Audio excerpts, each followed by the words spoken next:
On vit une première au Balado Le Monticule.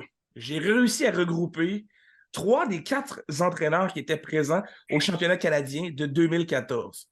Le championnat canadien suivait la présence des Jeux du Canada en 2013 à Magog et à travers la région de l'Estrie.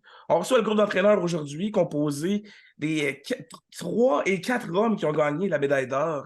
On a l'entraîneur-chef Michael Bélanger, Daniel Brodeur, Steve Langlois et Alain Latour qui n'est pas présent pour l'instant, mais qui sait, peut-être qu'on va le voir apparaître à travers ce beau petit zoom. Bienvenue, messieurs, au Monticule pour réussir à recréer l'ambiance de 2014, alors que vous avez gagné sur un beau gros circuit de 3 points de la part de Joey Toupin, qui, selon le coach d'Alberta, n'était pas censé réussir à faire grand-chose. On se souvient qu'il demandait de seulement lancer des fastballs. Finalement, ça a donné ce que ça a donné. Et vous avez gagné l'or pour la première année de trois de suite, par la suite avec les années qui suivent. Et l'entraîneur en chef de cette édition-là, c'est Michael Bélanger. Moi, je veux savoir, Mike, au moment où tu as appris que tu allais être head coach, coach en chef de cette équipe-là de Team Québec, est-ce que tu as eu la chance de choisir les coachs qui sont avec toi aujourd'hui? Oui, j'ai eu la chance de choisir des coachs avec qui je voulais aller au tournoi. Là. Puis, ce qui a aidé un petit peu au processus, c'est que l'année d'avant, moi, j'avais été comme adjoint avec Daniel puis d'autres entraîneurs. Puis, suite au tournoi, là, on s'était dit ce qui avait bien été, puis ce qui avait moins bien été, puis qu'est-ce qu'on devrait ajuster pour les années qui allaient suivre, dans le cas qu'on puisse y aller. Puis l'année d'après, ben, c'est moi qui ai été nommé. Fait que ça allait de soi que je voulais un petit peu d'un petit peu là, différents types de personnes, différents types de coachs pour être capable de pouvoir monter la meilleure équipe de coach, puis ensuite de ça, là, monter la meilleure équipe de joueurs. Donc, tu sais, je pense que Dan, il avait une super expérience à tous les niveaux. Fait qu'il avait entraîné à tous les niveaux. C'est un gars qui avait aussi coaché régulièrement au troisième but là, dans ces années-là précédentes, que ce soit au niveau junior élite ou au niveau 3A, au niveau 2A, ainsi de suite, ainsi de suite.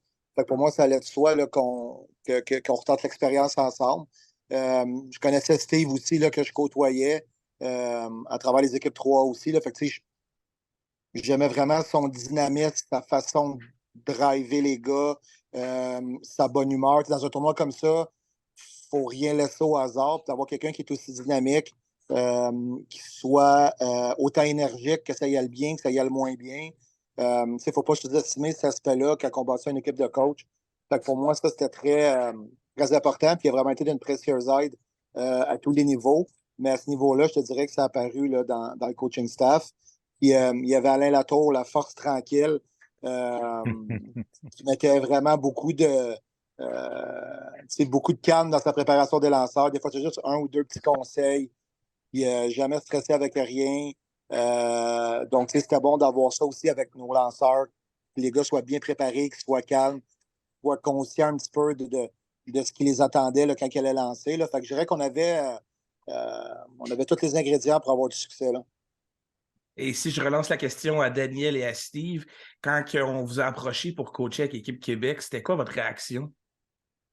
Ouais, ben moi, j'étais super content parce que Mike n'avait parlé l'année d'avant. On avait eu une année plutôt difficile à Trois-Rivières là, pour toutes sortes de raisons. Bon, il y a des années ça fonctionne, il y a des années ça fonctionne pas, le fit, etc., whatever. Fait que pour moi, c'était comme important de vouloir de pas finir sur cette note-là puis de se reprendre. Fait que j'étais bien content que quand Mike a été nommé, que j'ai fait partie du processus puis du setup. Là, fait qu'on avait comme interchangé les rôles. Fait que j'avais vécu, on se connaissait pas beaucoup, on s'était juste côtoyé en dehors du terrain, on n'avait pas coaché ensemble, c'est une première expérience. Fait qu'à la deuxième expérience, je pense qu'on a steppé up aussi avec notre équipe et tout. Il y avait un fit déjà qui avait été débuté. Fait que moi, j'étais bien content de refaire partie de l'équipe, là, justement, pour se reprendre là, sur l'expérience rock'n'roll de l'année d'avant. Là. Toi, Steve? Ouais. Quand ils m'ont appelé, c'est sûr que j'ai dit oui. Moi, je venais de faire une entrée là, dans le 3A et sport-études et tout ça. Dans le fond, le changement de ma carrière, là, un an et un an et demi avant. J'ai fait tout le processus des Jeux du Canada dans l'organisationnel parce que les terrains dans la région de l'Estrie. Les 3 terrains, c'est moi qui étais comme le responsable baseball. Donc, pendant le championnat canadien, pendant les Jeux du Canada de Magog, toute la conception, la rénovation et tout ça. Fait, quand ils sont venus me voir, j'étais dans un mood là, que je donnais à 200%. Puis c'est sûr, je venais de coacher contre Mike une année à me faire le terme varloper avec mon petit Varlopé club. par son Fait que équipe, j'avais ouais. On a tous passé varlopé on a tous solide. passé par là, ouais. C'est là. Je pense que j'ai eu Deneau Gauthier. On jouait souvent contre Longueuil et contre Rive-Sud, dans le fond. J'ai eu Deneau Gauthier dans la face. Je ne sais pas comment tu vois. Fait que, tu sais, c'était le fun. Puis j'aimais la drive qu'il y avait. Je dis ça, mais en toute qualité, mon chum Mike. Là. Tu sais, ce qu'il y a comme agressivité, ce qu'il y a comme drive, ce qu'il y a comme arrogance sur un terrain. Je trouve que ça fitait avec moi. Qu'il l'utilise d'une autre sorte de façon. J'ai bien aimé comment il a présenté ça. La façon énergique, tout. Mais on faisait, je pense, un bon four parce qu'on était, moi et Mike, 2 assez excités sur un terrain à façon différente, mais primés. Si Mike, je peux me permettre, hein. Puis notre Daniel puis Alain avec le câble ici derrière, des fois, on se regarde là, on se dit, comment est-ce qu'ils font, eux autres sont. Mais, puis moi, me retrouver avec Daniel, je suis désolé, Mike, oui, je suis vraiment content, je recoacherai encore avec d'autres. Mais de retrouver Daniel, que je venais de croiser au 3A, m'avait pris un peu, de temps en temps, la première année 3A, j'allais me coller sur lui parce que là, écoute, on est les nouveaux qui arrivent, des chiens d'un jeu de quilles. Puis, fait marquant, des années d'avant, il m'avait coaché comme joueur. C'était comme un peu me retrouver avec quelqu'un, de dire, voyons, Caroline, c'est bien le fun. Puis Alain, moi, je ne le connaissais pas, mais j'ai découvert un homme, le fun, jaser, baseball. Je peux juste dire que c'était un gros oui, puis j'étais. Moi, les boys, ça, c'est marqué dans ma tête. Là, c'était super, là, de A à Z, de la sélection aller le dernier festoiement, on pourrait dire ça comme ça. C'était vraiment super. Tout ça. Et Ouais. tu parlais justement de la sélection. Quand on regarde la liste de joueurs que vous aviez dans cette équipe-là, quand même, on parle d'un Vincent Bregard, Hugo Brochu, Tommy Blais, Joey Toupin, qui tout le monde va s'en souvenir de son fameux circuit, des Benjamin Pelletier, Jonathan Martin, et la liste continue encore très longue. Charles Leblanc, il était là. Charles Charles Leblanc, en Leblanc, effet, oui, effectivement. En effet. Et moi, je voulais savoir, parce qu'on parlait de sélection, de quelle manière la sélection se fait pour un championnat canadien?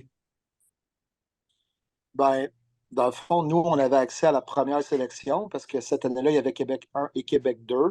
Donc, c'est sûr que nous, on valide tout le temps un petit peu avec les entraîneurs de la Ligue, les 5, 6, 7 ou 8 joueurs qui peuvent être marquants et qui pourraient se joindre à notre équipe. Ensuite de ça, ben, il y a un processus qui se fait là, avec le groupe d'entraîneurs Baseball Québec à réduire la liste. Après ça, on fait toujours un mini-camp d'entraînement avec quelques matchs pour finaliser l'équipe. Là, habituellement, le processus, il se fait, il se fait quand même assez simplement.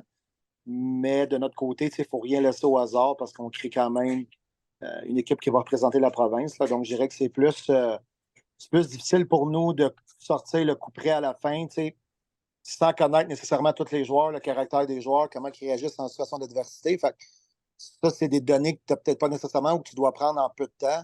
Fait que c'est pour ça, des fois, d'avoir peut-être 4 personnes de milieux différents avec une drive différente, avec une vision différente, ben, ça l'aide justement à pouvoir sélectionner la bonne équipe qui va pouvoir être capable de compétitionner.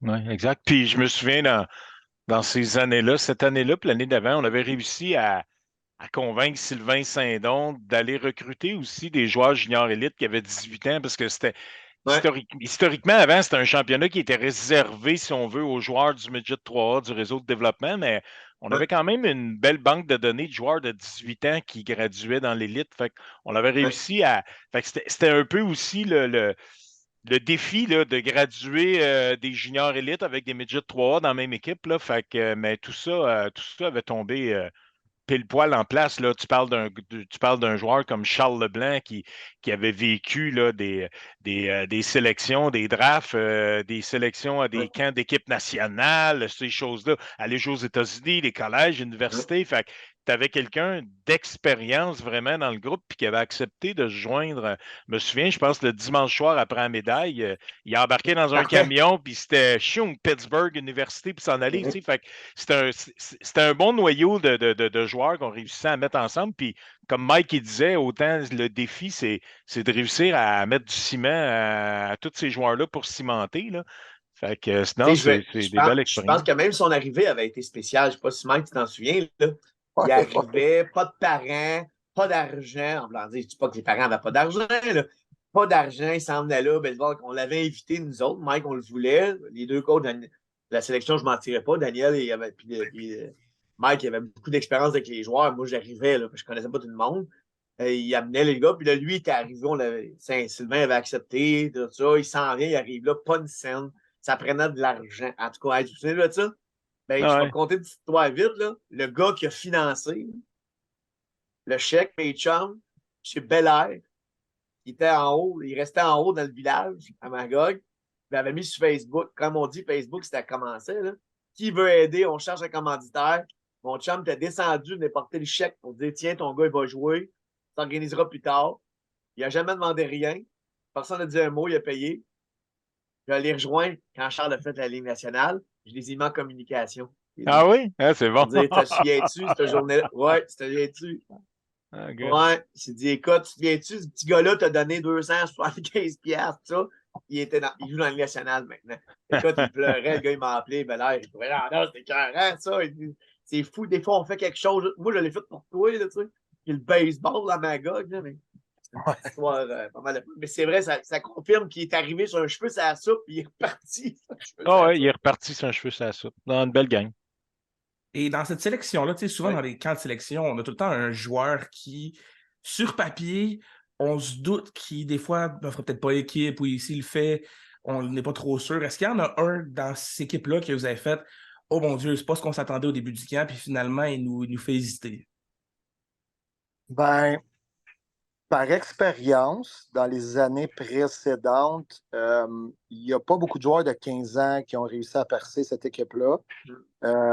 Cette année-là, on en avait deux au camp, Mathieu Deneau-Gauthier et Benjamin Pelletier. Puis je te dirais que ça a été un débat, pas un débat, pas un débat entre les coachs, mais plus un débat avec un petit peu Baseball Québec, où est-ce que tu n'avais pas nécessairement ce feeling-là, ou des années précédentes, c'était pas quelque chose qui était commun. Puis, nous, on était prêts à prendre le risque de leur faire vivre un tournoi 18U, même si ces kids-là avaient 15 ans. Puis, forcé d'admettre qu'on ne s'est pas trompé et pour ce tournoi-là et pour la suite de leur carrière à ces deux kids-là. Oui, c'est ça. Ouais, c'est ça, exact. Non, tu as raison, Ben Pelletier. Moi, c'est Steve en faisait mention. Là, Mike, il y avait une méchante équipe dans ces années-là, les Pelletier, les Pagé, les Morissette. Je ne veux pas toutes les nommer parce que je vais en oublier, là, mais Pelletier, quand tu joues contre lui, tu le vois que le gars, il est bon, frappe la balle fort. On pourrait parler. Cool. Je suis sûr qu'aujourd'hui, s'il m'écoute, Jason Charon, là, qui lançait pour moi à l'époque, là, il n'arrêtait pas de me le dire qu'il ne s'est jamais fait frapper si fort la balle par un gars. On dirait que Pelletier, il avait son numéro, c'était fou. Mais là, quand... il avait frappé sur l'école. Incroyable. Je pense qu'il l'avait tué sur un line drive en plein centre, puis après ça, sur l'école dans le champ centre, c'était malade. Mais là, quand tu côtoies le gars dans un tournoi tous les jours, tu as un kid de 15 ans, mais plein de maturité. Moi, c'était comme, j'avais été impressionné par le kid. Là. C'est comme, j'ai rarement vu un gars de cet âge-là frapper la balle fort comme ça. J'en revenais pas. Puis bon, on a vu après, là, il a été un des plus jeunes repêchés. Puis bon, aujourd'hui, je pense qu'il est dans Frontier League à quelque part. Il est impliqué avec l'ABC. C'était tout un joueur de balle passé par les Phillies et tout. Là, mais quand tu parles de joueur que, là, moi, lui, c'était vraiment impressionnant pour l'âge qu'il avait. C'était fou le talent de ce gars-là. Là. Jeune et gêné. Écoute, à un moment donné, on ne l'entendait même pas parler. Moi, je ne savais même pas s'il parlait. Les premières fois, là, il ne disait pas un mot tellement que les plus vieux étaient. Vous vous souvenez de ça? Il ne disait pas un mot. Même quand je l'ai entendu parler de l'ABC, dans le site hiver, j'ai dit que j'ai jamais entendu autant de mots dans ta bouche, mon père. Il était tout jeune, il était assez grand, tout ça, mais tu sais, il était un enfant. À côté des gars de 18 ans, c'était un bébé. Là, ouais, non, c'était une belle cohorte. Pas du même style que Deneau. Deneau était un peu plus coquille, un petit peu plus sûr de lui. Même s'il était jeune, lui, il était vraiment. Dans sa cause à lui. Ouais. Et à ce C'est moment-là, sûr, quand tu t'installes avec un brochu puis un Benjamin, Pelletier, on était dans 2 champs différents du tournoi. Là.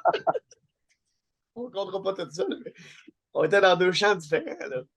Ça, c'est sûr. Ouais. N'oubliez pas qu'il y a des jeunes oreilles qui nous écoutent, donc on va faire attention aux histoires qu'on va raconter.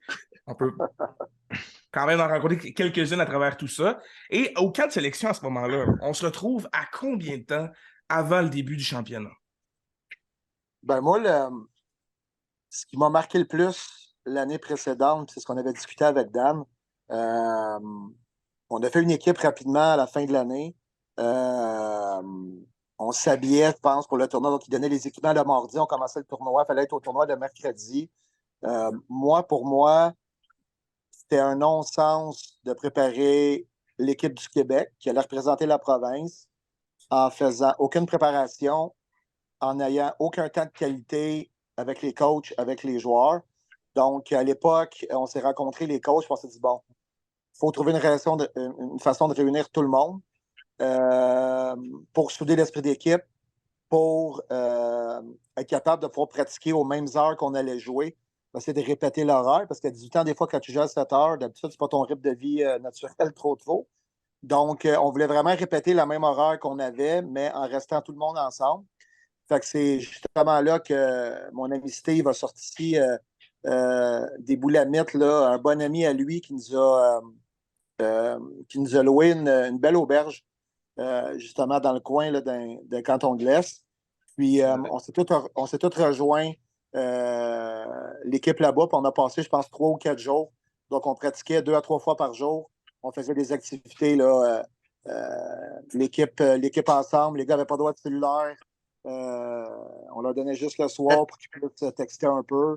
Puis c'est comme ça qu'on a build-up tranquillement et les stratégies d'équipe et l'esprit d'équipe, etc., etc., etc. Là. Ah ouais, ça avait été. Ça avait été. Ouais, ouais, l'autre. Celle-là, hein? Ouais, exact. Ouais. Martin. Ouais. Ah non, ça avait été super. Ces quelques jours-là, tournoi de poker un soir. Il y avait un deck hockey dans le sous-sol. Il y avait une patinoire deck hockey dans le sous-sol. On descendait, on allait jouer au hockey. Ça a vraiment été, on déjeunait tout le monde ensemble le matin, les toasts, c'était vraiment là, un vrai trip de boys pendant 3-4 jours. C'était baseball, gang de chums ensemble à temps plein. Je pense que ça a été le début de la belle histoire. Puis ça a cimenté l'équipe là, quand tu passes 3-4 jours ensemble. T'en as qui ne s'étaient pas vus depuis une couple d'années. T'en as qui arrivaient du junior élite. Fait que ça avait été le pattern parfait. Là, parfait. Là. Moi, j'avais trippé. Là. Quand Mike on a décidé ça, puis Mike, il était toujours, ben, moi, je suis parti, tu le sais. Zach, là, c'est qui ne savent pas, c'est mon fils, t'as habitué de me voir organiser. Eh, boy, là, je suis parti, là. Le meilleur de mon Monique Pionnet là-dedans est parti là, de gérer, de parler, d'organiser. Puis on avait des terrains, on pratiquait aux heures. Là, on a-tu le droit de le dire qu'on a pratiqué rien qu'en masse tout au long de tout le temps? On s'est promené des cages intérieures, extérieures. On a, écoute, faut le dire par après. C'est comme les coupes Stanley. On a pratiqué. Merci, merci à Baseball Magog, Baseball Sherbrooke. On a rentré dans les cages à l'extérieur, dans les petits terrains, dans les gros terrains. Les messieurs qui ont ouvert des mini-restaurants pour manger vite. Puis, tout pour. Comme une belle histoire des Blues de Boston, des Canadiens, là, qui organisaient tout parce que c'était chez eux. Pour là. Puis ça, moi, ben, ça me faisait triper d'être capable de dire hey, l'autobus est prêt, l'autobus est brisé, on fait réparer ça. Parce que c'est cette année-là que l'autobus avait manqué de piston on a milieu de la main. Ouais. C'est le père à Tommy. C'est le père à Tommy Blais, là, Camille, qui avait été chercher de l'huile à transmission, du Preston. On avait tout perdu dans la rue. Hey, écoute, ça amène, Zach. On est sans main à Magog en plein milieu de l'été. Il y a du monde. C'est fou. Thermicase, écrit chaque bar. On avait loué l'autobus à Martin. Ça, c'était quelque chose aussi, là, de se promener tout le monde ensemble. Dan avait son permis, j'avais le permis, on se promenait, là. Ben, Mike, tout, t'avais ça. À ce temps-là, on avait trois le permis d'autobus. Écoute, c'était de too much. C'était rêver, faire rêver les kids de dire t'es dans les majeurs, on se promène en bus, on va partout ensemble. On l'a répété 3 ans de film, hein. On l'a répété après les choses. Parce que c'était Mike, c'était une idée géniale. C'était fou, là, ça. C'est fou parce que je me souviens justement de l'autobus des Kamikazes. Il me semble que je trouve ça excessivement drôle de penser que sur une rue principale aussi mouvementée que ça, de voir la grosse autobus avec le logo des Kamikazes il est énorme, planté en plein milieu, surtout en plein milieu de l'été. On le sait pour les gens qui vont dans les pas cantons d'air climatisé. Pas d'air climatisé dans l'autobus. Nous le goûtait. Ah, moi, je conduisais tout à coup, hot engine, tout se met à arrêter, les lumières partout dans le dash, que c'est ça. Check l'huile, plus d'huile dans le moteur, plus de Prestone, la boucane.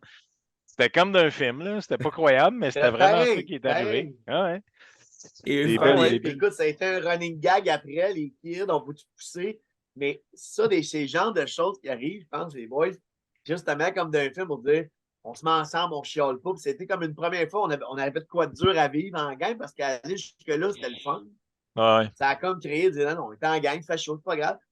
Je me souviens pas que les petits gars aient chialé, outre que notre chum Morissette qui garoche 2-3 niaiseries dans les heures, mais ça faisait son charme, on va en reparler, je suis sûr et certain. Ça faisait le charme de Morissette de nous garocher quelque chose pour être dans le game. C'était too much. C'était sûr qu'il fallait recommencer ça les autres années. Comment t'appelles ça? Un building. un team building, ouais. Un team building, mais de 3 jours. On a passé 3-4 jours ensemble. Ouais. Un soir, les gars, ils ont fait du spaghetti ensemble, ils ont fait à manger ensemble, ils ont fait à déjeuner ensemble. Ouais.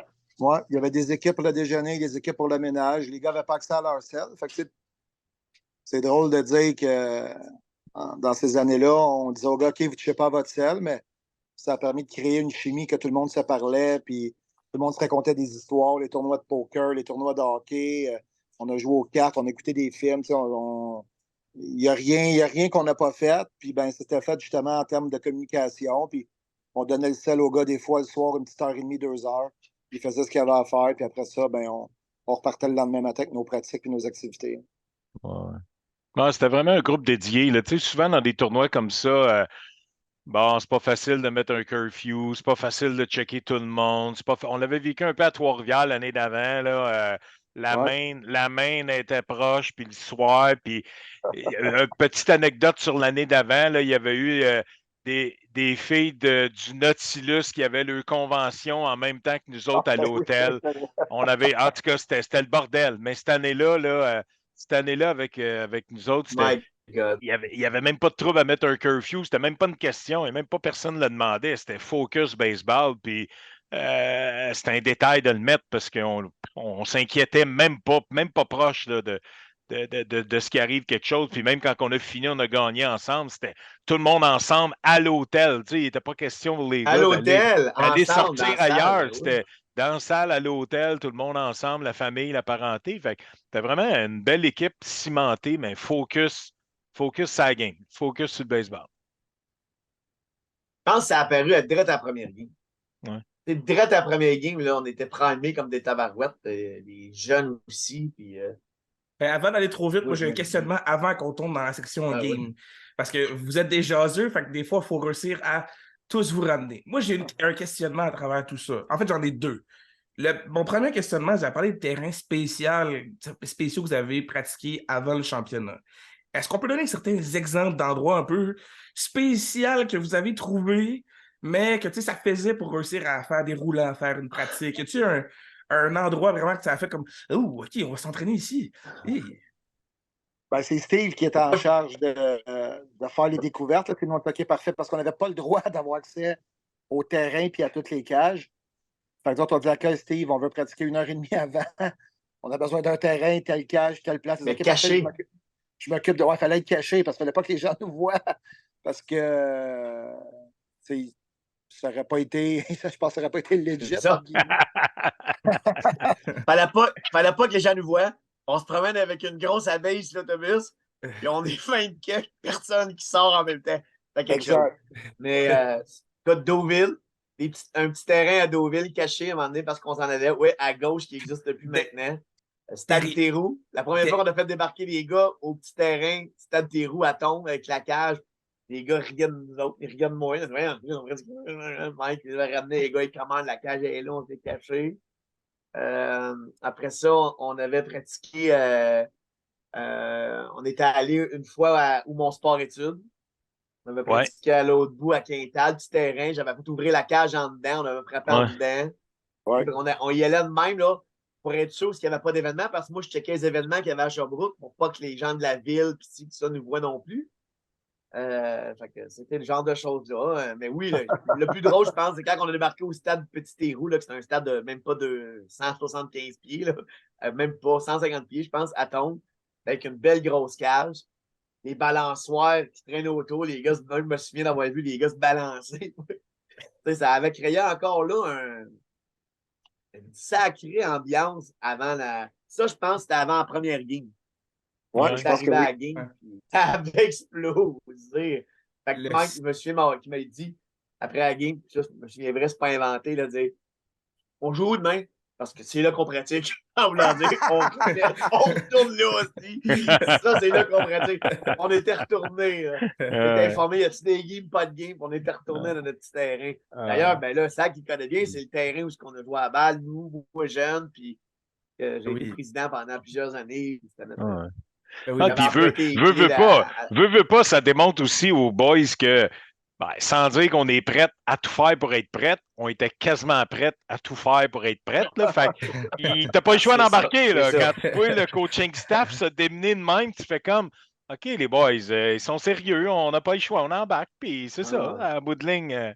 Non, c'était après coup, quand tu comptes ça, c'est bien drôle.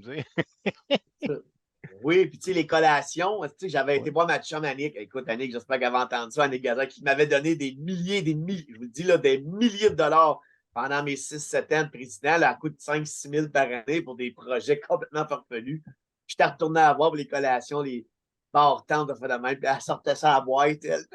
Oui, j'étais là, voyons, donc, mais elle embarquait dans le show, elle traîne ta pancarte. Je me souviens d'avoir traîné ma pancarte IGA sur le terrain. Ouais. Mais tu sais, c'était ça. Le monde embarquait dans ce folie-là, puis le monde de ma gueule ont toujours embarqué dans mes niaiseries. Ça me faisait tellement plaisir de partager ça avec ce groupe d'entraîneurs fou-là aussi, puis la gang de jeunes. Ces jeunes-là, j'ai retenu une chose. Malgré certains plus arrogants, plus coqués, toujours polis, toujours fins, toujours appréciés ce qu'on a fait les quatre pour eux autres. Là. Même encore, je croise des gars des fois, puis c'est reconnaissant à Benjamin, c'est une des premières choses qu'il m'a parlé quand j'étais posé à l'ABC cet été. Et te souviens-tu? Moi, je m'en souviens alors que j'avais de ce tournoi-là. C'est quelque chose pour eux autres aussi. Là, on a de l'air fou de ça.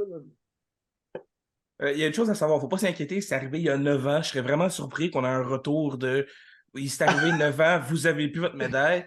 Mais moi, ce qui me surprend le plus, c'est justement le Stade des Roues, parce que pour ceux qui ne le savent pas, le petit Stade des Roues, il y a une, je ne sais pas si le terme est court à scrap, mais un éco-centre derrière ce petit terrain-là. À chaque fois que tu frappes un circuit dans le 100 pieds, tu frappes la balle sur du métal, des vieilles affaires qui traînent dans ce cours-là.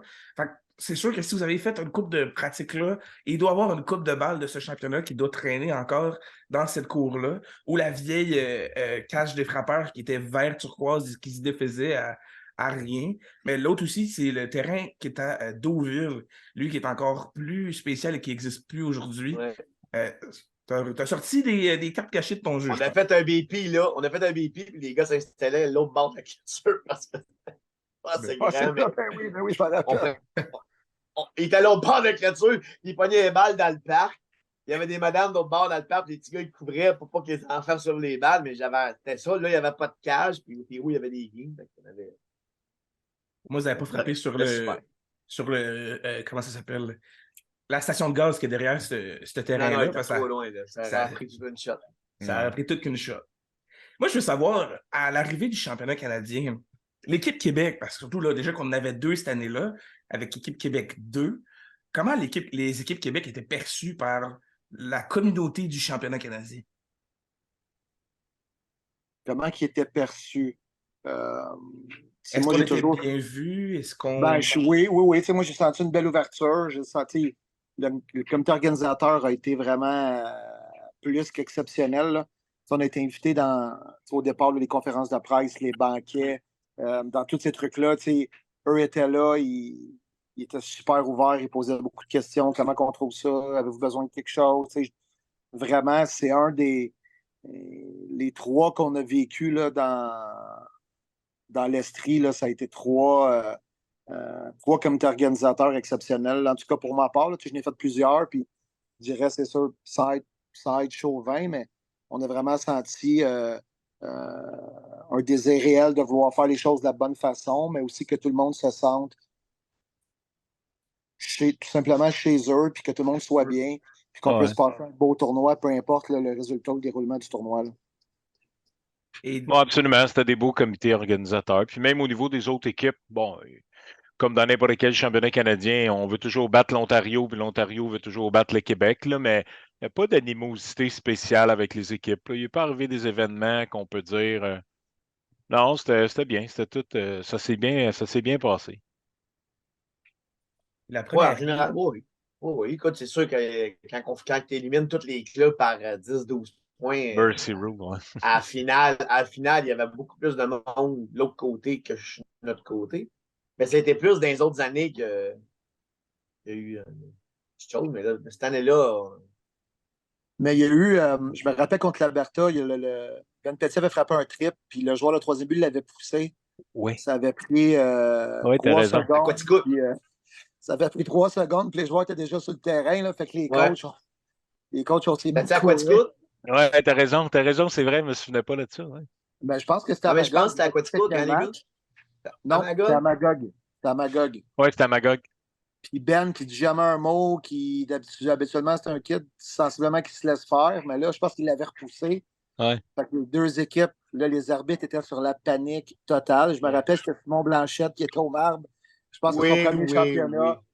Là, il était venu nous voir. Là, les gars, il faut prendre ça le contrôle. Puis, je disais, inquiète pas. Simon, là, il dit, faut pas que ça déborde. Genre, inquiète-toi pas. Là. Fait qu'on on a parlé aux gars, mais tu sais, je pense que cette intensité-là, cette drive-là, autant de leur côté que de notre côté, c'est ce qui fait les matchs les plus mémorables. Je pense pas que c'était.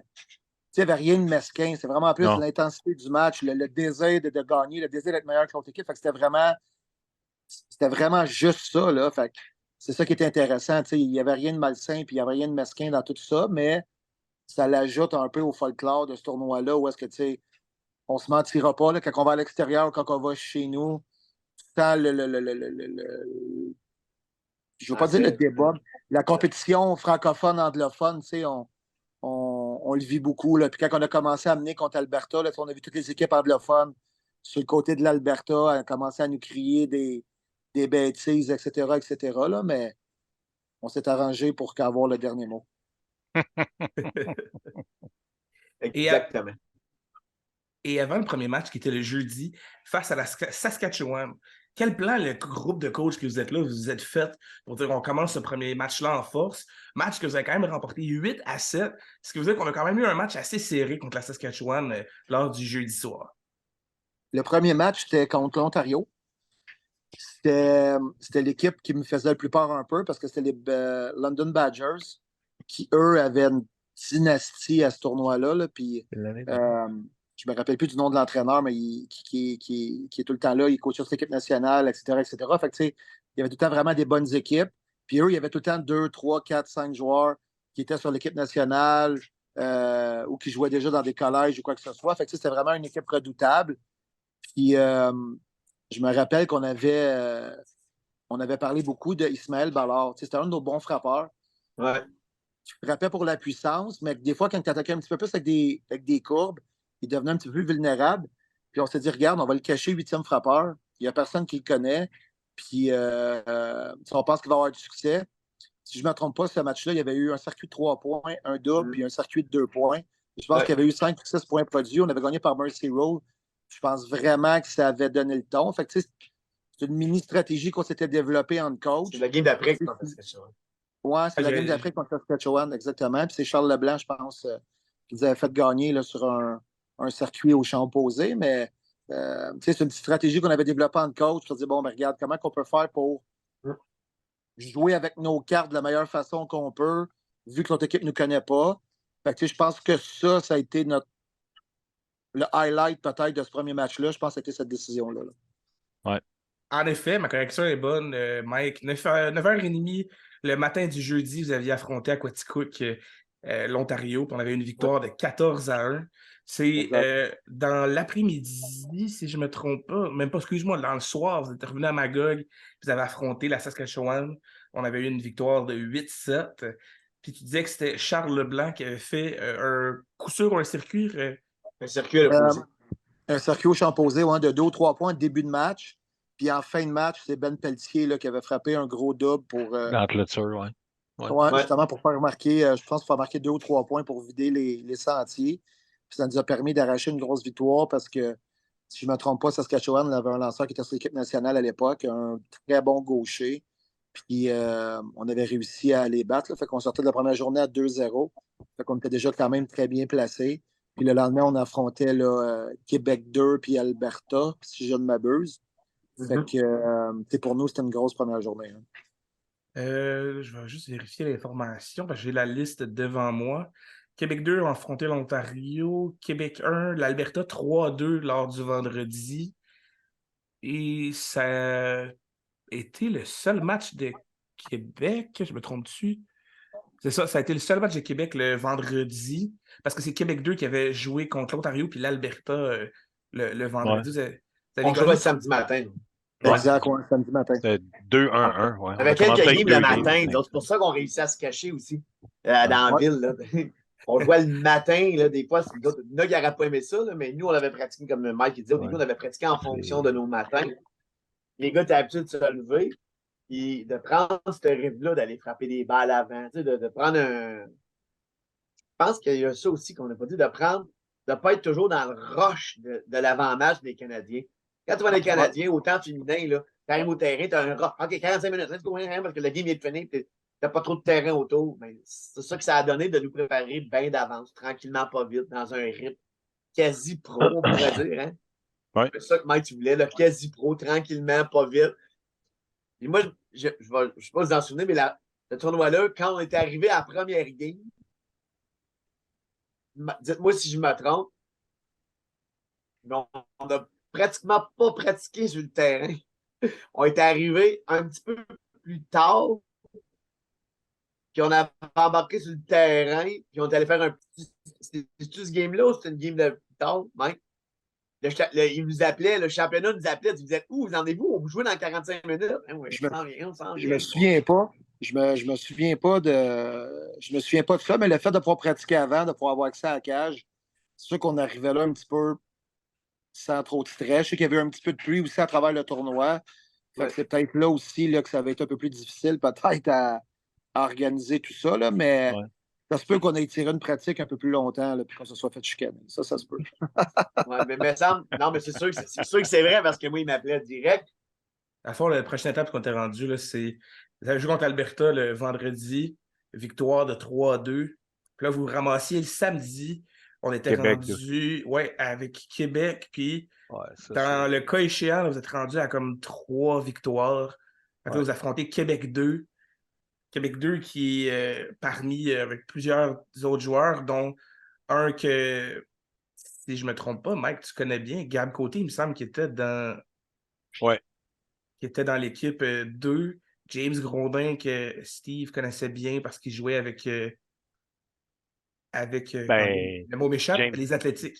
il jouait pour les Guerriers de Granby, je pense, Junior Elite. Puis il était avec nous autres au camp d'entraînement, puis il avait décidé d'aller jouer Ouais. Avec Bob. Québec 2 pour avoir un rôle plus important que nous autres avec l'équipe 1. Là. Oui, exactement. Puis justement, c'était le, le très. Le vieux loup Robert Fatal qui coachait l'équipe 2. Rien Il est n'était à arrivé à son l'hôtel épreuve. avec. Ouais. Exactement. Rien n'était à son épreuve. Puis il fallait être aux aguets dans ses discussions, que ce soit avec ses joueurs à lui ou nos joueurs. Là, on l'a surpris 2 ou 3 fois parlant à nos gars. On a dit, hey, vous avez de la pression, Québec 1, puis vous êtes forts. Puis qu'est-ce que les journaux vont penser si vous perdez, puis blablabla. Fait que là, je dirais, hey, allez dans votre chambre, là. Allez dans votre chambre. Allez vous reposer. Ah. Il Juste était... leur rentrer. Il n'y a L'entrée à rien, il y a l'hôtel rien avec qui n'a le pas essayé. chandail. Ouais, il s'était fait faire un autre chandail. Il n'y a rien qui n'avait pas Et essayé le bon la- vieux Bob. Là. ouais, Ouais. Exactement. Nos propres joueurs avaient de la misère à nous regarder. On les saluait, ils nous saluaient même ben pas. oui, Ah, il avait vraiment Exactement. mis un aura, un pattern alentour de Québec 2, là, puis il jouait un peu à ça. On connaît Bob, là, il n'y a rien à son épreuve. Le vieux routier, il a mis en place tous ses secrets de baseball. Là, mais... stratégie Ouais, qui aurait pu marcher, tu sais. Oh oui, ouais, absolument. Oui, ben ben oui, ouais, ben c'est oui. sûr, parce que même moi, j'ai fait le saut. Il y a des gars, je coachais depuis 4-5 ans, tu sais, puis ils sont arrivés là, m'ont pas regardé, m'ont pas dit salut. Fait que là, tu sais, je pense qu'il était un petit peu à la Jacques Mercier aussi dans l'ancien compte, là. Ouais, ouais. Puis les gars vous ont coupé, ils vous ont pas pris, là, vous êtes là, puis on va leur montrer. Puis c'est sûr que c'est un petit peu le message au départ, mais ça m'a fait rire quand on est rentré dans nos chambres la première journée. Puis là, j'ai vu mon Bob parler à nos gars, là, ah, vous êtes forts, vous autres, puis vous avez de la pression de gagner. Puis là, j'ai dit, gars, allez-vous-en dans votre chambre, là. Ah, bah, boy. Ah ouais. Ouais, puis Ouais, c'est vrai, c'est tout le l'expression à temps. Bob. Oh, bye bye, oui. Ouais. Puis tu sais, même quand tu es le favori Québec 1, c'est toujours fatigant de jouer contre le Québec 2. Tu sais, l'année d'avant, Trois-Rivières nous avait battus, puis c'est là qu'on n'avait pas été classé pour la ronde des médailles. Là. Au stade de Trois-Rivières, contre Trois-Rivières, c'était l'équipe hôtesse, puis ils nous avaient battus, puis c'était comme l'équipe 1, c'est vrai qu'elle a toute la pression dans ces matchs-là. Là, l'équipe 2 n'a rien à perdre, eux autres. C'est go, on y va. Puis à un moment Exactement. donné, un break, deux breaks, trois breaks, tu t'aperçois que, oups, là, la pression. Fait que c'était quand même à prendre au sérieux. On connaissait les joueurs de balle de l'autre bord. Il y avait des bons joueurs, là. Je veux dire, il n'y avait pas de place pour en avoir 32 dans notre équipe, là, mais Québec, on était capable de faire deux bonnes équipes. Fait qu'il fallait quand même faire attention, là, dans cette équipe-là. Il y avait des bons joueurs. Fait bon, tout a Oui, il y tombé avait des en bons joueurs. place. Tout a tombé en place. Je pense qu'ils ont gagné la médaille de bronze. Ils ont fini troisième à ce tournoi-là. Fait qu'il y avait quand même une bonne équipe, là, tu sais. Bon, il y avait une bonne équipe, tu sais.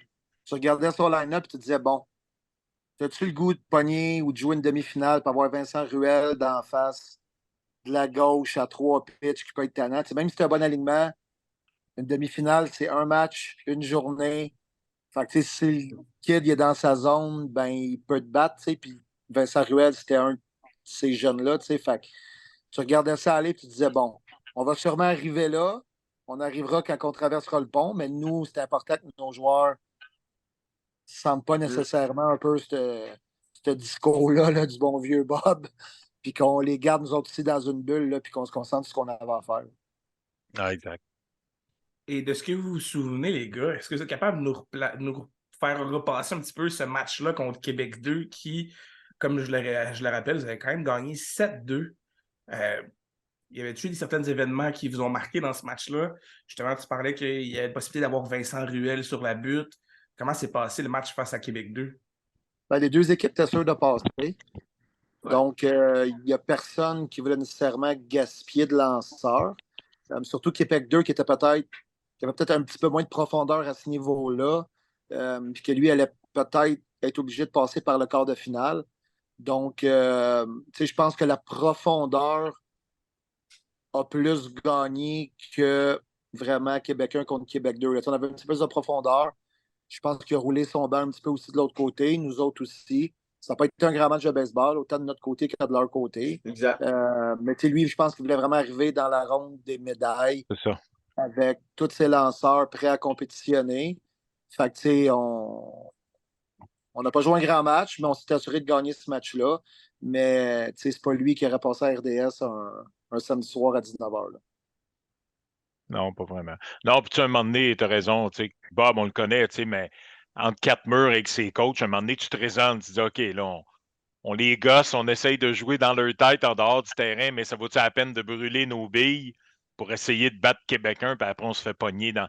Fait que, tu sais, même, je me souviens, même Matt Chiz, c'est un gars qui n'a même pas joué dans le line-up cette journée-là. Il y avait une couple de joueurs là, qui n'avaient pas joué, Il avait puis reposé. qui avaient reposé parce que, bon, le focus était ailleurs. Là. On ne mettra pas toutes nos billes à essayer de les battre juste pour le plaisir, puis après, on n'a plus de jus pour le reste des autres matchs. Là, tu sais, mais ça avait créé une atmosphère un peu spéciale. Tu t'attends à un match, puis tout à coup, le match a fait comme bien ordinaire. Là, tu sais, ben, Ouais. fait que c'était. c'était tout plus le fun avant la game que pendant la game. Oui, l'avant-match était plus présent que le match. Ouais. Puis là, après la game à l'hôtel, les attitudes avaient changé. Là. Les gars étaient plus jasants, les coachs étaient plus jasants, les joueurs. Son setup était terminé. On savait que si on se reverrait, c'était à la fin. Sinon, c'était pas là. Oui, parce que même, je pense, Danny Coulombe, ton DG, Mike, était avec Bob. Il était avec Bob, Danny était Bob, il était avec. Il coachait avec, c'est vrai, t'as raison. Oui, absolument. Non, c'était le fun. Et là, ça vous amène au dimanche à 11h30, puis vous affrontez la Colombie-Britannique, qui, eux, ont eu un tournoi assez fort intéressant. Quand on regarde leurs 2 dernières victoires, par exemple, le samedi de victoire de 10-0 contre le Nouveau-Brunswick, 14-4 contre le Manitoba, ou on parle même de 12-2 contre la Nouvelle-Écosse le vendredi matin. Quel était le plan face à l'équipe de la Colombie-Britannique, sachant que vous n'avez pas le choix de gagner le match pour passer à la finale par la suite? Qu'est-ce qui était le plan un petit peu là, face à cette équipe-là qui avait quand même eu des grosses victoires avant de vous affronter? Nous autres, notre plan, c'est de garder Vincent Beauregard pour cette demi-finale-là. Fait qu'on avait orienté un petit peu nos décisions, puis on avait fait notre rotation de lanceurs en fonction que Vincent puisse arriver pour pouvoir lancer sans dire un match complet, mais qu'il soit vraiment à 100%, qu'il soit nous donner la meilleure performance qu'il pouvait. À l'époque, je pense qu'il avait participé au camp de l'équipe nationale. Fait qu'il était vraiment presque au sommet de sa carrière. Donc, c'est vraiment le plan, c'est vraiment que lui nous donne sa meilleure performance, puis que les gars en arrière soient capables là, de pouvoir frapper, puis de jouer solide défensivement. Puis je pense que tout s'est mis en place, puis ça n'a pas été vraiment... il n'y a pas vraiment eu de match. Là. On a été sharp tôt dans le match, puis Vincent, écoute, il a été... parfait. C'est ça, parfait. C'est le bon terme. En effet, sérieusement, pas je l'ai coupé, mais écoute, c'était... On se souvient encore de sa mère qui jouait du cring-cring dans les estrades. C'était du Vincent Beauregard. Là. Comme tu as dit, Mike, il était pas mal au top de sa carrière, même dans la Ligue. Après ses débuts junior élite, il était vraiment un lanceur dominant gaucher. Là. Les blessures l'ont rattrapé plus tard, là, mais à cet âge-là, c'était un des tops là, au niveau des lanceurs. Là. Fait que c'est clair. Ça s'est senti quand même avec une victoire de 14-0 face à la Colombie-Britannique. Il y avait eu peu de eux étaient... Il y avait-tu eu des coups sûrs tant que ça, eux autres? Là? Je sais pas, mais eux étaient un peu sur un nuage, là, mais sans être méchants, ils nous entendent pas, là, mais bon, quand ils battent Nouveau-Brunswick, Manitoba et tout, ça reste pas du gros calibre normalement. Fait qu'ils ont comme un peu pogné leur nœud un peu à ce match-là. Puis assez tôt dans le match, là, ils ont bien vu qu'il y aurait Beauregard d'impact, puis en plus de notre côté, ben, on avait un line-up de frappeurs assez dominant. Fait que ça n'avait pas été. Ça n'avait pas été serré longtemps, là, ça c'est clair. Et on nous amène quand même pas loin de 6 heures quelques plus tard. Vous apprenez que vous affrontez l'Alberta en finale à 7 heures au Parc de l'Est à Magog. On a quand même un bon début de partie qui nous amène à peu près, si je me souviens bien, en 5e manche-ish. Puis comme Michael le disait tantôt, on a eu de la pluie tout le long du tournoi. Donc la pluie nous a rattrapés lors de la finale. On a un rain delay. Le Québec est en avance par peut-être 3 points à peu près. Et là, on doit attendre un peu que la pluie arrête. Les arbitres demandent d'arrêter. On attend. Le terrain est un peu amoché à certains endroits, ce qui fait que ça peut mettre en péril la continuité de la partie. L'Alberta est très content parce qu'on parle quand même d'une chance pour eux que si la partie est reportée au jour suivant, le lundi, ça leur donne une chance d'avoir des lanceurs qui peuvent revenir lancer selon les règles du tournoi. Ça leur donne la chance d'avoir certains joueurs qui ne pouvaient pas jouer ce match-là, qui pourraient revenir. Fait qu'eux autres veulent vraiment que la partie se pousse au jour suivant, parce qu'on se retrouve en 5-6e manche. Il reste 2 manches-ish. Ça nous donne une chance à l'Alberta de peut-être revenir, qui sait, et de l'emporter. Mais vous avez parlé depuis le début du podcast que l'équipe avait un team building vraiment intéressant. Tout le monde travaille ensemble. On parle à l'accident sur la main, que tout le monde a participé pour réussir à donner un coup de main. Puis moi, je me souviens avoir vu tous les joueurs du Québec avec une pelle, avec un râteau, avec un essor à eau pour réussir à enlever le plus d'eau possible pour être capable de jouer le match. Parce qu'on le rappelle, à ce moment-là, on a quoi? Ça doit être 14-3, 14-6. On était vraiment pas loin d'une fin de match de 10 points. Donc, ils voulaient vraiment avoir la chance de pouvoir jouer ce match-là. Ça avait quand même été un rain delay assez long, si je me souviens bien. Là. On avait mouillé beaucoup. Ouais. Ça avait tombé à un moment donné solide. Là. Je me rappelle bien, les organisateurs du tournoi nous avaient dit bon, ben, OK, là, on a une demi-heure pour mettre le terrain en bon état. Puis après ça, je pense qu'on avait 1 heure et demie pour que ça sèche puis qu'on réussisse à jouer parce qu'il y avait un autre système de pressionnaire qui arrivait puis que là, ça allait vraiment inonder le terrain. Fait qu'on avait vraiment un laps de temps précis pour s'assurer que le terrain soit prêt, qu'il soit sec, puis qu'on soit capable de pouvoir finir le match. Fait que tout le monde a mis la main à la pâte, même si on était en finale, puis Là, je vois Daniel sourire, mais oui. Parce que quand c'est arrivé, ils ont 2 rouleaux d'éponge, quelques râteaux dans la cabane. Moi, j'ai fait des Jeux du Canada l'année d'avant. Je me souviens d'être parti à courir. On est parti avec des gars de Simon Terrien, le président de l'Estrie, puis on est allé dans l'aréna où est-ce qu'il y avait entreposé. On avait ressorti 3-4 éponges, des râteaux. Là, c'est là que les gars avaient fait. Tous nos gars avaient embarqué, on épongeait l'eau à complet. Les gars ont réussi, Mike, ça avait épongé le terrain. Une tiers à terre du sable. Écoute, le terrain, on avait contaminé le terrain parce que c'était une poussière de roche. Ah ouais, ça avait. Mais cette gang-là, là, on arrêtait la guerre avec ça. Mike, l'équipe, là, ils voulaient tellement. Là. Ouais, puis ce que les gens doivent comprendre aussi, c'est que le championnat 18U, je pense que c'est le championnat à travers les années où est-ce que le Québec a eu le moins de succès. Fait que, tu sais, quand tu fais un build-up aussi gros, quand tu y crois, veux pas, tu sais qu'il y a des bonnes équipes, tu sais que ce soit Ontario avec leurs joueurs d'équipe nationale, l'Alberta avait vraiment une grosse équipe aussi. Fait que, tu sais, c'est une pression, tu y crois, tu vends à tes kids que tu y crois, mais ça reste que nous, en tant que coach, tu restes quand même que tu as une certaine fébrilité, nervosité, puis t'es tout le temps sur le edge, bon, mais qui commet comme lanceur, si lui, il craque, on fait quoi, puis si lui, il frappe pas, puis ce qu'il ne faut pas oublier non plus, c'est qu'on a 4-5 joueurs qui sont au camp de l'équipe nationale junior, puis ce que le monde ne se rappelle pas, c'est qu'on a assis 1 ou 2 gars qui n'ont pas joué à la finale sur l'équipe nationale. On a décidé de faire jouer des kids qui jouaient midget 3A ou junior à la place de gars qui étaient sur l'équipe nationale. Fait que, tu sais, là, tu dis, bon, tu prends la décision, on y va avec ça, mais tu as 2-3 000 personnes des estrades là, qui disent, OK, c'est quoi qui se passe? C'est quoi qui se passe? Puis si tu perds, ou si le gars que tu as mis il a une mauvaise performance, ben, c'est toi qui vas vivre avec ta décision, tu comprends-tu? Fait que, il y a tout ça aussi, c'est un peu le côté, le côté que les gens pensent peut-être pas, mais même si on avait une bonne équipe, on a quand même eu des grosses décisions à prendre. Oui, puis tu as raison, c'est les discussions avant la finale. Tu sais, tout le tournoi, ça a bien été. Bang, bang, bang, bang, bang, bang, tout ce qui était planifié. Mais les discussions avant la finale, mettre ces gars-là sur le banc, puis c'est qui lance? Parce que tu as une équipe qui est solide. Tu as des gars qui lancent fort. Tu as un Deneau Gauthier qui lance fort, mais nous, on décide de mettre le gars sur la butte qui lançait peut-être le moins fort de la gang. Mais c'était l'homme de confiance. C'était l'homme de confiance de Mike. Puis excuse-moi, Tristan, si tu entends ça, mais le gars qui n'a pas la shape d'un lanceur d'équipe nationale, zéro, là, probablement que l'Alberta, ils ont vu ça arriver, ils ont dit hey, ils n'ont plus de bras, walk in the park à soir, mais ils ont appris à le connaître assez solide, là, le gamer, le gars qui veut gagner, puis c'était no doubt, mais ça a fait partie de discussions quand même, parce que on a mis en doute Mike une couple de fois. T'es sûr? Je me souviens Daniel qui t'a dit tabarnak, Bélanger, t'es bichou, t'es sûr? Chris, regarde ce qu'il disait.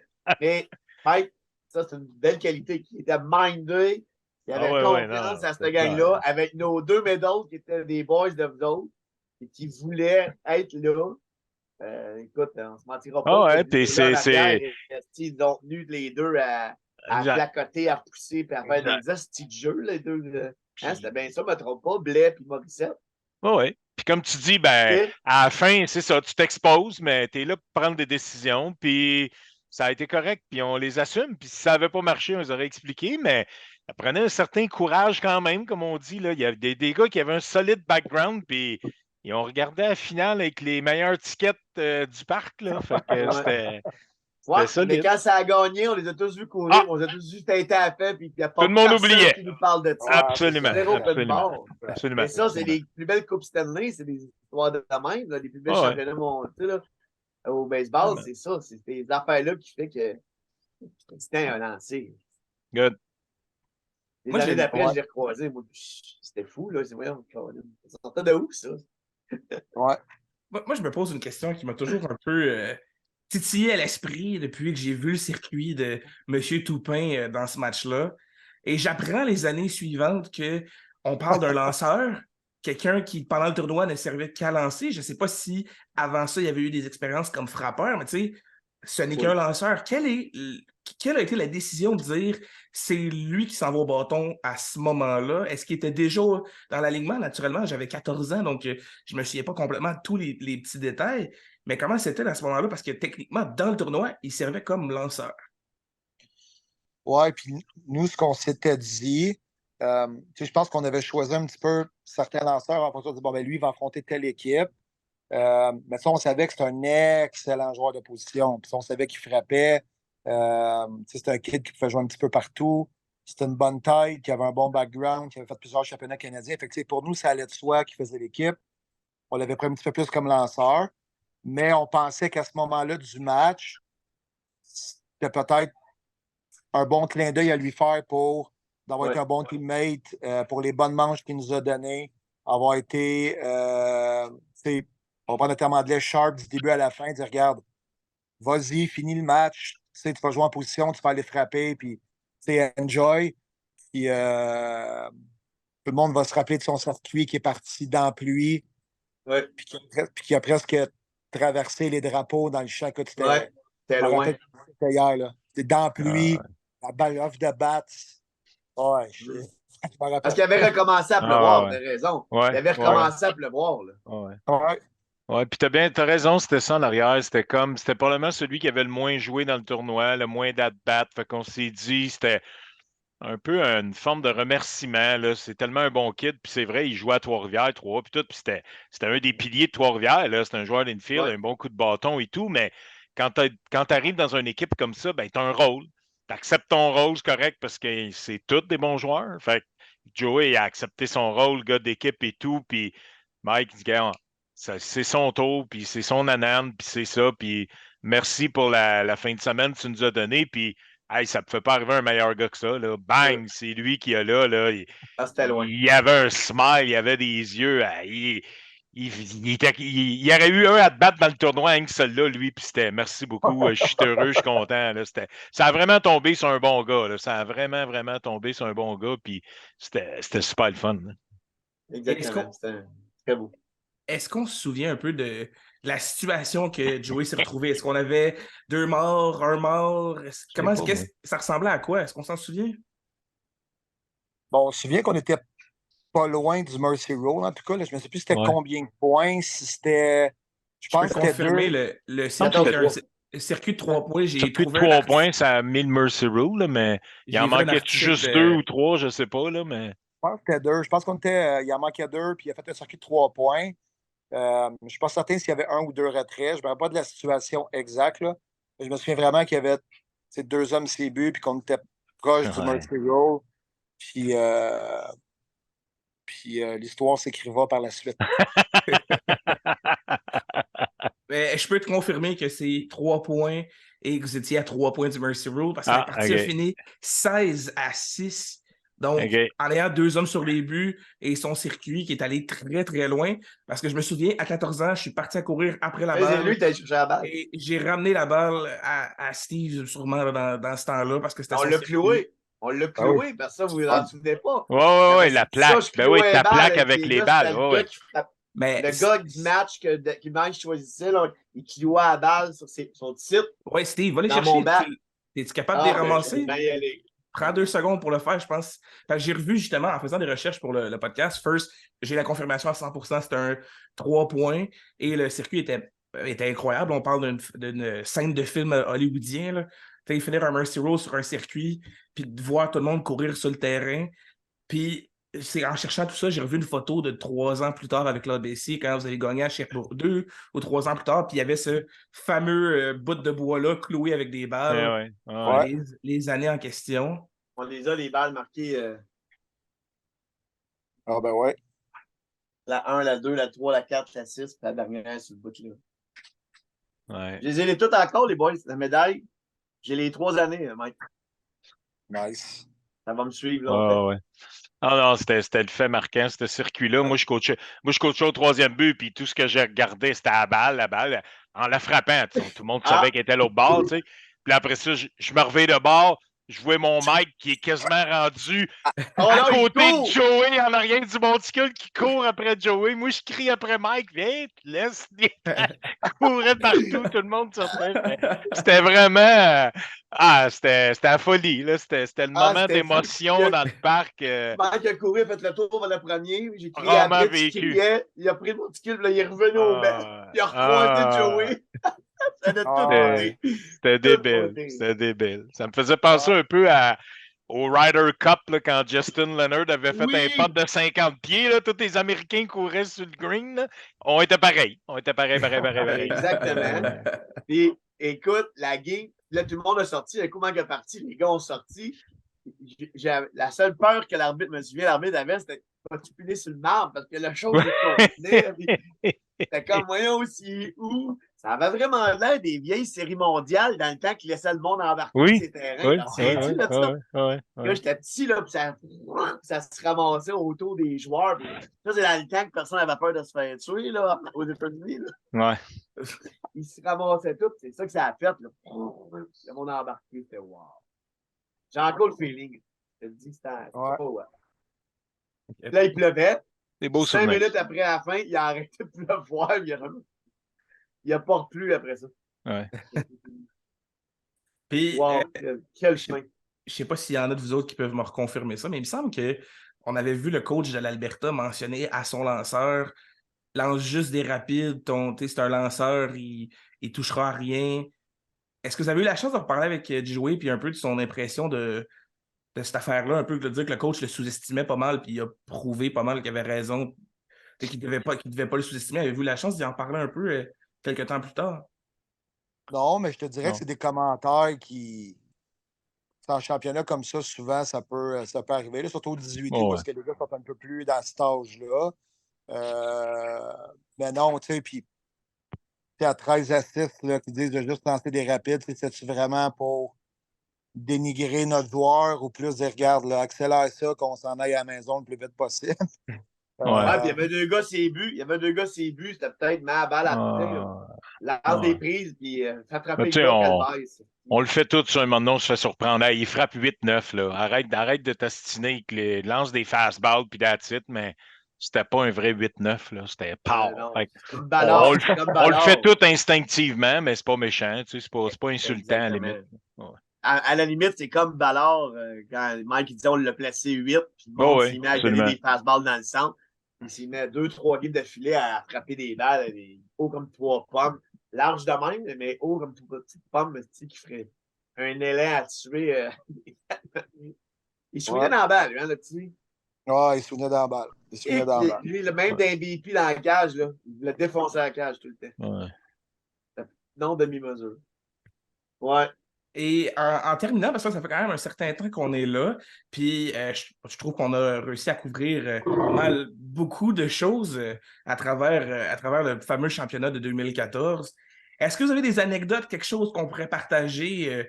Si certaines choses qui veulent être dites, peut-être les censurer dans certains moyens, parce qu'il faut quand même être capable que ce soit audible pour tout le monde. Mais il y a quelques petites anecdotes de choses qui n'ont pas été sues quelques années plus tard, puis là, qu'on est presque 10 ans plus tard, qu'on pourrait peut-être apprendre aujourd'hui? Non, moi je pense que il y a beaucoup de moments cocasses qui ont été dits, là, que ce soit nos petites cachettes de pratique, notre course sur les buts, nous autres aussi, avec le gars qui est le circuit, couple de petites choses et d'autres, mais moi je pourrais pas dire, là, je sais pas. La présentation des joueurs, chacun, là, comment il avait fait, ça, c'était la 2e année, je pense. Hein? Même de ça que Zach veut parler, mais on n'en parlera pas. De Brochu, c'est la 2e année, ça. C'est l'année que c'était à Sherbrooke. On avait couché au Delta, mais c'est pas ça. Faut pas qu'on... Ça se compte pas. C'est Le pas mec faux. qui me regarde, ça se compte pas. Mais c'était une belle Non. activité de team qu'on avait faite. Non, il n'a pas eu tant que ça. Les petits gars, moi, honnêtement, pour avoir fait les autres championnats, il y a des championnats d'après qui ont été un petit peu plus. Je me souviens des championnats d'après, Mike m'a souvent dit Steve, check les boys, parce qu'on avait quelques gars qui étaient plus actifs un petit peu, qui étaient un peu plus tannants, si on veut dire ça comme ça. Mais cette Ouais. année-là, non. On doit Non, mais dire, Zach, surtout qu'on voulait créer, tu sais, on était en mission, là. Fait que, tu sais, ce qu'on voulait créer, c'est on s'en va là pour gagner, puis on s'en va là pour commettre à gagner, puis le reste, c'était pas important. Puis avec ce qu'on avait vécu l'année d'avant avec Dan à Trois-Rivières, ben, tu sais, on s'est assuré de garder les gars le plus serrés possible. Puis je pense que ça nous a servi, mais je pense que le mérite revient 100% aux joueurs où est-ce que, tu sais, ouais. ils ont vraiment été sharp du début à la fin. On s'est fait un petit get-together là, après le tournoi, le soir même, avec Ouais. les parents, les amis, les familles, etc., etc. Fait que c'est peut-être que les jeunes n'auraient plus à compter de bonnes histoires croustillantes à cette petite soirée-là, mais nous autres, on était bien tranquilles parce qu'on était vidés en tabarouette. Brûlé. Brûlé, Ouais, on brûlé. Puis je était, pense pas qu'on s'est couché tard, honnêtement. Moi, je m'en non, donné, c'est le bon vieux loup Alain Latour qui est resté à la fin Exactement. avec tous les gars pour pouvoir fermer la salle et s'assurer que tout le monde était dans sa chambre et que tous les trucs avaient été faits de la bonne façon. Ouais. Fait qu'il restait une couple de parents, quelques jeunes, là, puis quelques membres de famille, là, mais c'est Alain, le vieux routier, qui avait Il fermé avait surveillé, ouais. Ouais, qui a fait le Lascar. Avant d'y aller avec la petite conclusion que j'ai ici, messieurs, est-ce que vous pouvez me parler de deux trucs? Vraiment, Alain Latour. On n'a pas beaucoup nommé Alain dans ce balado-là. J'aimerais savoir un peu, on peut-tu m'en parler un peu de quel type de personne c'était? Parce que tantôt, Steve disait que Daniel et Alain étaient très, très tranquilles. Calme. Qu'est-ce que Alain amenait dans l'équipe comme coach des lanceurs? Qu'est-ce que vous pourriez nous dire un petit peu là, pour permettre de connaître un petit peu M. Alain Latour? On va laisser les Ouais. gars aller. Non, mais c'est ça. Alain, c'était son côté sage, terre à terre, comme Mike l'a expliqué un petit peu tantôt aussi. Là, c'est un gars qui était bien préparé. Les Ouais. lanceurs savaient exactement. Il n'y avait rien de fait à la dernière minute. Là. C'était vraiment de s'assurer que on n'aurait pas à se casser la tête sur ce côté pitching-là. Voici qui lance, voici notre plan de match. Si on s'en va en courte relève, c'est ça. Si on s'en va en short relief, c'est ça. Alain avait ça en main, puis c'est une affaire qui est le fun. Là, tu sais, je parle au nom d'un head coach, mais tout, de ne pas te soucier de ça. Là. Tu sais que ce côté-là, quelqu'un qui Exact. s'en occupe, là, moi j'ai assez d'autres affaires à m'occuper pendant la game et tout. Fait que c'était vraiment un homme de confiance là, pour s'occuper de ça, en contrôle de ses émotions. Moi, c'était une des premières fois où je le côtoyais de plus près. Là. Bon, on l'a vu sur des terrains de balle contre. Mais j'ai trouvé ça agréable là, de le côtoyer durant ce week-end-là. Fait, effectivement, on était les deux peut-être forces plus tranquilles. Moi, mon roommate, c'était Steve. Fait que moi, je calmais Steve entre les games, puis probablement qu'Alain calmait Mike entre les games aussi. On avait les deux le rôle de calmer nos deux boys entre les games. Ce que je retiens beaucoup d'Alain, oui, le calme, mais quand même le one of the boys, parce on a mentionné d'avoir eu, qu'il y avait eu des bonnes discussions sur les lanceurs. Il avait questionné une couple de fois. Mais pas en tout, je n'ai pas senti aucun. Il rentrait dans les plans à Mike après que la décision était prise. Puis de voir, même que j'oserais dire que au fil des années d'avant, j'ai coaché beaucoup dans le mineur, du Bantam 2A en descendant. Là, c'était mes premières années 3A. Puis, j'avais jamais eu vraiment de pitching coach officiel. Puis, après les années-là, j'ai souvent été chercher des gens assez tranquilles et silencieux comme pitching coach, à l'image d'Alain, qui prend les affaires. Puis, là-bas, que les petits gars, quand ils sont là-bas, là, je ne peux pas dire qu'ils sont dans Watt, là, mais c'est pas le bon terme. Mais ils sont Autant de bonne main, mettons. dans leur monde, dans le monde Ah d'Alain. ouais. On pourrait dire, le calme. Je me souviens, des quelques années après, là, j'avais été chercher Razor, moi, un gars du coin, là, un ancien gars du Bas-Saint-Laurent, mais qui enseignait dans le coin. Puis c'était ça, calme, tranquille. Il amenait les gens. Fait que ça, je pense qu'Alain avait ça. Les gens arrivaient là-bas, ils ne se sentaient pas bousculés.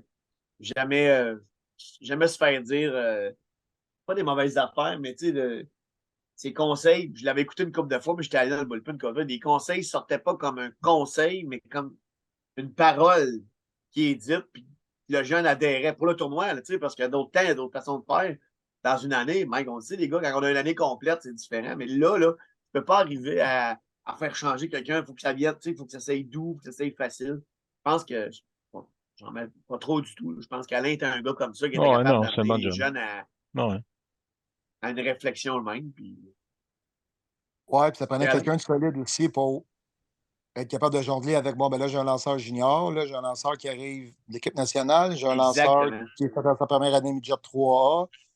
Tu sais, moi, Alain, il coachait avec moi depuis une couple d'années aussi. Fait que, tu sais, c'est devenu un ami avec le temps. Je pense que c'est devenu un mentor à certains niveaux aussi. Fait que c'était important pour moi de vivre ça avec lui. Puis, tu sais, je savais que c'était la bonne personne, autant que je savais que Steve, ce qu'il allait amener, c'était la bonne personne. Puis je savais que Dan, ce qu'il allait amener, ça allait être la bonne personne. Puis, tu sais, Alain, c'est ça. Tu sais, Alain, c'est. On va à job, on va marcher tranquillement, on va se raconter des histoires. Tu sais, il est pince sans rire aussi. Tu sais, Ouais. il est calme, là, mais il est capable de faire des bonnes jokes, puis il est capable de se mettre à danser devant les gars dans le boss sans trop de stress. Puis c'est un gars qui aime avoir du plaisir, mais c'est un gars aussi qui est à son affaire, qui est ultra travaillant. Tu sais, des fois, dans le bullpen, c'est juste un petit Hey, Coco, mais hey, ça n'a pas bien été là, puis une petite joke, puis garde un petit changement à gauche puis à droite, de calmer les gars. Fait que, tu sais, je pense vraiment qu'il a fait un travail exceptionnel, là, puis qu'il mérite cette médaille-là amplement, comme le reste de l'équipe. Là. Absolument. Ouais, ben, merci, mais Michel, Michel. Oui, Hey, c'est Michou. Michou. T'allais dire quelque chose, Steve? Ben, moi, avant que tu nous closes ça, puis c'est correct, mais j'ai dit à Mike, dernière rencontre sport-études, j'aimerais bien ça être capable de refaire une expérience toutes les quatre.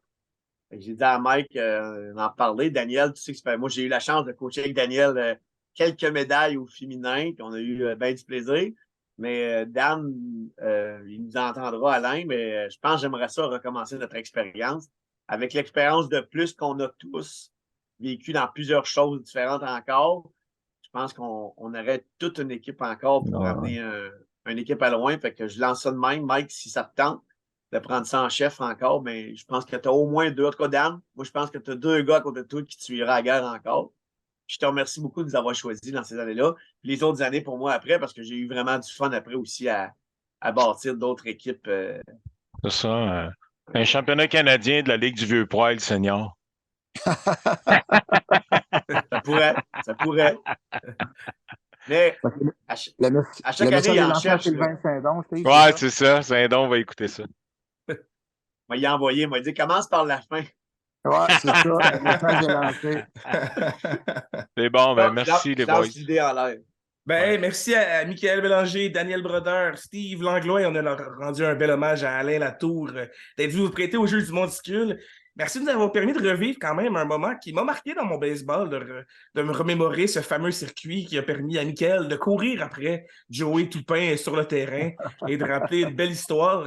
Pour ceux qui ne connaissent pas le monticule, c'est le temps de le faire. C'est partout à travers les plateformes, réseaux sociaux, streaming. Vous avez quand même marqué le monticule et vous allez avoir la chance de découvrir ce fameux podcast et ces belles discussions-là de gens qui marquent le baseball à travers le Québec, internationalement, national, régional, partout. Il y a des gens qui marquent notre beau sport au Québec.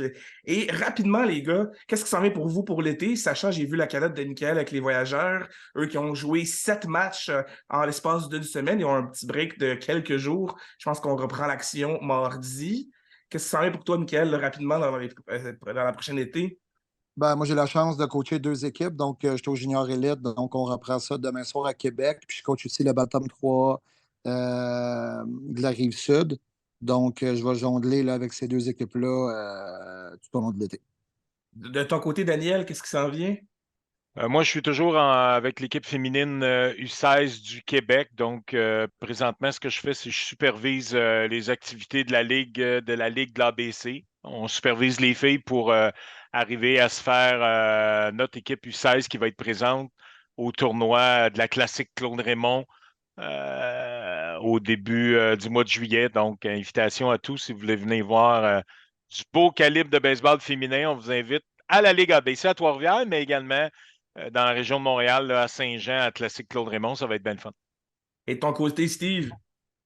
Ben, moi, je vais affronter bientôt mon ami Michael, parce que je coach avec Quatico le Rocket au niveau junior. Puis je m'occupe aussi encore de la ligne régionale Moustique 2A qu'on a formée, vraiment Drummond, Victo et 2 clubs de Sherbrooke.